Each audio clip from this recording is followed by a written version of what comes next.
Hey guys, I'm Dina. This is Creative Minds Homeschool, and I'm kind of a hot mess today, but I just wanted to quickly jump on here and share with y'all what our room is looking like for the new school year. I've been cleaning out things and kind of getting rid of a bunch of stuff that we just no longer use, trying to rehome it to places, or some of it save it for whenever my little one gets preschool age. But I'm just going to show you. Basically, my goal for this year this coming year is to pare down visual clutter, pare down as much as I can. Things that we're not going to use, we just need to put them in a different area and not have them cluttering up our space, just for the sake of visual distraction everywhere. My goal is to have a place that is inviting for them to come, that is not just overstimulating off the bat. I feel like I tend to be and not anywhere else in my house am I like this, but in my schoolroom, I tend to be a visual clutter person, so I kept some of the posters that we had out, and I plan to let the kids decorate something there like the beginning of school. But in general, I've taken a lot of things down. I used to have something here, I took it down. I used to have one thing here, we moved it to a place that's not as visually distracting. That is our school rules. They need to stay up all year long. I used to have a bunch of stuff on this door, like the D's and B's. I had a big thing about all of that. I took that down. We do have this one says, super students love to learn. It's like one thing in the corner. I figured that's not too bad. I had stuff like next to these drawers I took out. I've tried to just make it very minimal. Only I do have, Everett loves to come behind me and decorate everything. He is a displayer. He loves to have things on display. So right now we have his excellent magic noodle dinosaur creations that he made and felt like we needed to display here. So they're here for the time being. Some school supply things. I have my little pencils. They can come grab a pencil if they need it. My binding machine finally got a home on this cabinet instead of in my closet where it's like tucked away and I'm always having to unbury it. I use that thing a lot, so I brought it out. Oh, look at this. Look at my trusty sidekick.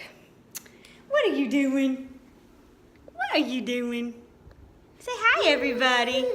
Oh, she's just so happy to have a marker in her mouth. See, it's closed. I'm not eating it. I'm just enjoying kicking my feet and sucking on a marker. She has a broken arm, poor baby. I will explain that in another video, but she broke her arm this week, or she didn't break it, but it got broken. So sad. But stay tuned. That'll be a next video or something. But anyway, I will keep going. So we have our listening center, which I'm really hoping to get a lot of use out of this year. Every year I say that. Last year we didn't do so great. I did switch things over to these little envelopes that it just, to me, is more inviting and easier to see what is actually in there. So I have lots of those I inherited from some friends at the school I used to work at. I was given a ton of books they're on tape, but it's okay. We have a tape player, so it's no big deal. We're like going back to the 80s, it's all good. My kids don't know the difference. They're like, it's playing me a story and I'm listening to it. Awesome. I have typing I'm planning for Everett to do if I can ever get this computer going and doing what I need it to do. It's kind of on the slow side, so I kind of have to figure out that I'm putting it off, but it will get there. I have my little cart here that has school supplies in the middle, Bible things we use on top, and like my teacher binder at the bottom that I use. I moved our leader of the day chart here to our circle time because it just made sense. This is kind of where we start our day with our calendar and things. This is when we're starting school, and then we're taking a day off right after we start school. Easing into it, right? I pretty much kept our circle time area the same. The only thing we added is a globe, and also we have baby toys because, that's her baby school, right? I would say the biggest change I made to the whole schoolroom is how I'm setting up their desks. I kind of made their drawers be like little partitions between them. And the reason for that is they are at the age, there's a lot of sibling rivalry and yeah going on. And not that I think these magic drawers will make that go away, but maybe it'll help them cut down. Like maybe they'll feel like they're in their own little space a little bit. I don't know. I really am hoping so because it's been special. So I'm hoping that taking the visual clutter away, changing some things up in our subjects, like we're changing math for Everett. I'm hoping that's going to all be going a long way in helping cut down on some of the struggles we've had in the school in the past. So then we come over here to my bookshelves. These are my teacher shelves. This is stuff I need to deal with. These are just drawers.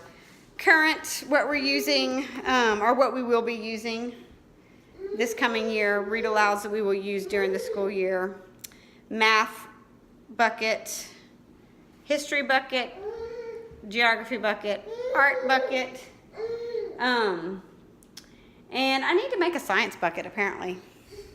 I don't know how science got left out. I think I ran out of buckets, honestly. But I know I have some more around here somewhere, so I need to find me another bucket and make a science bucket for whatever our current unit is. I do have my units in these little handy dandy pouches, but I'll have like whatever things we need to go with our science unit if we're doing experiments or different things. Experiments are not going to fit in this envelope. It's about full. So that way, whatever unit I have, I can keep it fresh, put everything that we're going to use currently in that bucket. We added a microscope. So I do have a microscope bucket in the closet that I can pull out when we do our microscope experiments or whatever you call that, studies. So that is pretty much our schoolroom for this year. And yeah, so if you have any questions, comments, whatever, feel free to put them down below. I love to interact with you and hear from you. And if you like this video, feel free to give it some love. If you're new here and you haven't subscribed yet, feel free to subscribe, and I'll see you in the next one. Bye.